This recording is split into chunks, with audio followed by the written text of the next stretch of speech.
एक भूतिया जहाज। दे ग्राशिया ने उसे यूं ही तैरते हुए पाया। पाल लगे हुए थे, लेकिन एक भी जीवित व्यक्ति उस पर नहीं था। मेरी सेलेस्ट एक ब्रिगेंटाइन अटलांटिक ओशन में तैर रही थी, फिर भी उसका दल डिसअपीयरेंस हो गया। संघर्ष का कोई निशान नहीं, हिंसा का कोई सुराग नहीं, रेशन अछूता, माल सही सलामत। एक भूत की तरह जहाज आगे बढ़ता रहा, कैनवस और समुद्री हवा में लिपटा एक समुद्री रहस्य। साल था 1872। 5 दिसंबर, एक ऐसा दिन जो समुद्री रहस्य में दर्ज है। दे ग्राशिया के कैप्टन मोरहाउस ने एजोर्स के पास मेरी सेलेस्ट को देखा। पुकारने पर कोई प्रतिक्रिया नहीं, जवाब में कोई झंडा नहीं लहरा रहा। जहाज के चारों ओर एक भयानक सन्नाटा छा गया था, एक ऐसा सन्नाटा जो बहुत कुछ कह रहा था। एक अनुभवी नाविक मोरहाउस ने अपनी रीढ़ की हड्डी में एक सिहरन महसूस की। कुछ गड़बड़ थी। मेरी सेलेस्ट पर चढ़ने पर उसके दल को एक ऐसा दृश्य मिला जो हैरान करने वाला और परेशान करने वाला दोनों था। जहाज अच्छी स्थिति में था, बस पकड़ में थोड़ा पानी था। नेविगेशन उपकरण अछूते पड़े थे, निजी सामान अछूता ही था। 10 दिन पहले की आखिरी लॉग प्रविष्टि ने जहाज को सेंटा मरिया के तट पर रखा था। फिर कुछ भी नहीं। जानकारी का अभाव, जीवन का एक भयावह अभाव। मेरी सेलेस्ट पर क्या हुआ? यही वह सवाल है जो एक सदी से भी अधिक समय से इतिहासकारों, साइंटिस्ट्स और कहानीकारों को परेशान करता रहा है। एक समुद्री रहस्य जिसे सुलझाने से इनकार कर दिया जाता है। एक भूतिया जहाज जो इतिहास के इतिहास में तैरता रहता है। मेरी सेलेस्ट का जन्म किसी शुभ तारे के नीचे नहीं हुआ था। 1861 में अपने वाटर सेरेमोनी में अमेज़न नामित वह नोवा स्कोटिया कनाडा में बनाई गई थी। उसका उद्देश्य अटलांटिक के पार माल ढोना। उसका जीवन त्रासदी के साथ शुरू हुआ। कमान संभालने के तुरंत बाद उसके पहले कैप्टन की मृत्यु हो गई। दुर्घटनाओं ने उसकी शुरुआती यात्राओं को त्रस्त कर दिया। एक अभिशाप की अफवाहें फैलने लगी। साल बीत गए, अमेज़न ने हाथ बदले। अंततः कैप्टन ब्रिग्स के पास आ गई। दुर्भाग्य की सीरीज को तोड़ने की उम्मीद में उन्होंने उसका नाम बदलकर मेरी सेलेस्ट रख दिया। अनुभवी और सम्मानित ब्रिग्स को अपने जहाज और अपने दल पर भरोसा था। वह अपनी पत्नी, छोटी बेटी और 7 अनुभवी नाविकों के साथ समुद्री यात्रा पर निकल पड़ा। किसी को भी उस भाग्य का अंदाजा नहीं था जो उनका इंतजार कर रहा था। मेरी सेलेस्ट एक मजबूत जहाज था जो ट्रांसअटलांटिक यात्रा के लिए अच्छी तरह से सुसज्जित था। उसका माल, व्यावसायिक शराब, कोई स्पष्ट खतरा नहीं था। उसका दल विभिन्न राष्ट्रीयताओं का मिश्रण, कुशल और समुद्र से परिचित था। फिर भी कुछ बहुत गलत हुआ। कुछ ऐसा जिसने जहाज से उनकी उपस्थिति को मिटा दिया। केवल एक खामोश, भूतिया पजल को पीछे छोड़ दिया। 7 नवंबर 1872 को मेरी सेलेस्ट न्यूयॉर्क से जेनुआ, इटली के लिए रवाना हुई। एक धार्मिक व्यक्ति कैप्टन ब्रिग्स ने अपनी अंतिम लॉग प्रविष्टि में शांत समुद्र और अनुकूल हवाओं के बारे में लिखा था। यात्रा बिना किसी घटना के शुरू हुई। दिन वीक में बदल गए। अटलांटिक मेरी सेलेस्ट के मजबूत पतवार के नीचे लुढ़क गया। फिर सन्नाटा।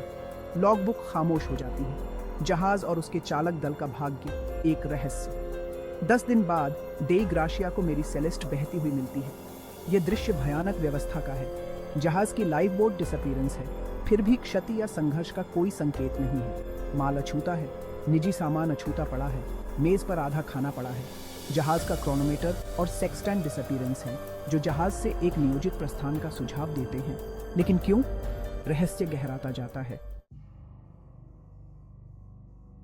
मेरी सेलेस्ट के चालक दल का डिसअपीयरेंस होना एक ऐसी पजल है जिसका कोई हल नहीं है। न तो कभी कोई शव मिला, न ही कभी कोई मलबा मिला। लाइफ बोट अगर वास्तव में भागने के लिए इस्तेमाल की जाती थी तो बिना किसी निशान के डिसअपीयरेंस हो गई। ऐसा लग रहा था समुद्र ने उन्हें पूरा निगल लिया था। समय के साथ जमे हुए एक जहाज को पीछे छोड़ दिया। एक बाधित यात्रा का एक भूतिया चित्र। सिद्धांत बहुत हैं, प्रत्येक असंभव को समेटने का प्रयास कर रहा है।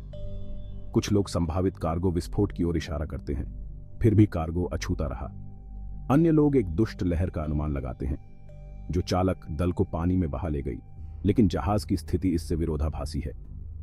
विद्रोह, चोरी, अपसामान्य गतिविधि, ये सभी सुझाए गए हैं, फिर भी कोई भी मामले के हैरान करने वाले विवरणों में फिट नहीं बैठता है। मेरी सेलेस्ट के चालक दल का डिसअपीयरेंस होना समुद्र के सबसे स्थायी रहस्यों में से एक है। एक मामला जो व्याख्या को धता बताता है। एक ऐसी पजल जिसे सुलझाने से इनकार कर दिया जाता है। जहाज एक मूक गवाह, कोई जवाब नहीं देता है, केवल समुद्र की चंचल प्रकृति और विशाल अज्ञात गहराई के सामने मानव जीवन की नाजुकता की याद दिलाता है।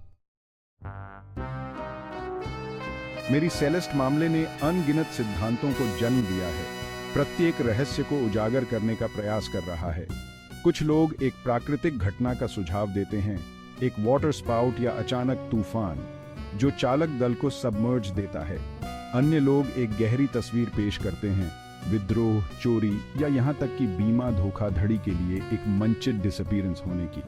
प्रत्येक सिद्धांत के अपने समर्थक हैं, प्रत्येक अतार्किक के लिए एक तार्किक व्याख्या खोजने की कोशिश कर रहा है। एक सम्मोहक सिद्धांत व्यावसायिक अल्कोहल के कार्गो के इर्द गिर्द घूमता है।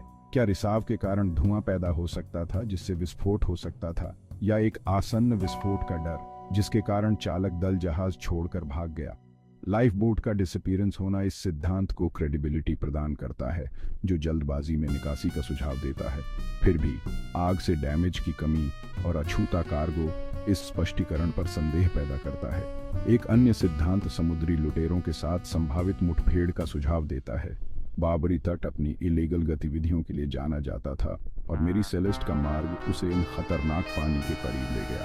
फिर भी हिंसा की कमी और जहाज पर अछूते कीमती सामान चोरी को एक असंभावित अपराधी बनाते हैं।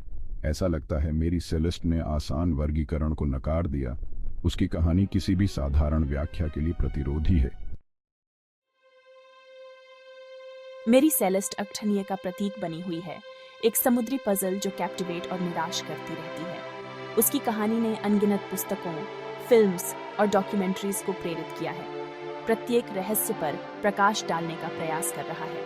फिर भी उत्तर मायावी बने हुए हैं। सच्चाई हमेशा के लिए समय की धुंध और समुद्र की क्षमाशील गहराई में डूबी हुई है। मेरी सेलेस्ट अज्ञात की शक्ति, समुद्र की विशालता और प्रकृति की अप्रत्याशित ताकतों के सामने मानव जीवन की नाजुकता की याद दिलाती है।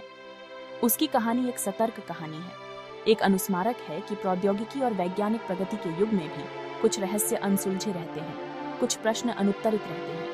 मेरी सेलेस्ट की यात्रा अचानक समाप्त हो सकती है।